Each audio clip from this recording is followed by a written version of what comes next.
ఒక మాట చెప్తారు పద్మపురాణంలో. భస్మ రుద్రాక్ష ధారణ చేస్తూ శివానామం పలుకుతూ ఉంటే వాడి మరణాంతంలో యమదూతలు రారు. ఎందుకంటే వీడు మా క్యాండిడేట్ కాడు అనుకుని వెళ్ళిపోతారట. వెళ్ళుకుని తెలుసుకున్నాడు.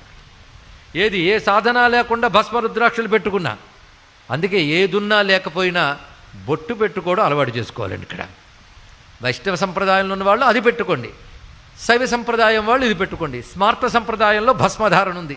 ఎందుకంటే భస్మము స్మార్తము వైష్ణవము కాదు, వైదికం. తెలుసుకోండి. ఇక్కడ ఎవడి యజ్ఞం చేసినా చివరికి మిగిలేదు భస్మమే. దాన్ని ధరిస్తారు. అది అకార ఉకార మకారములకు బ్రహ్మ విష్ణు రుద్రులకు ప్రతీకగా ధరిస్తారు. అగ్ని సారం భస్మం గనక అగ్ని 3 రూపాలతో ఉంటాడు. ఆ 3 కూడాను గార్హపత్యాగ్ని, దక్షిణాగ్ని, ఆహవనీయాగ్ని, వాటికి సంకేతంగా భస్మధారణ చేస్తారు. 16 స్థలాల్లో చేయాలి. అది చేస్తే శరీరానికి రక్ష, పాపనాశనం చేసి రక్షిస్తుంది.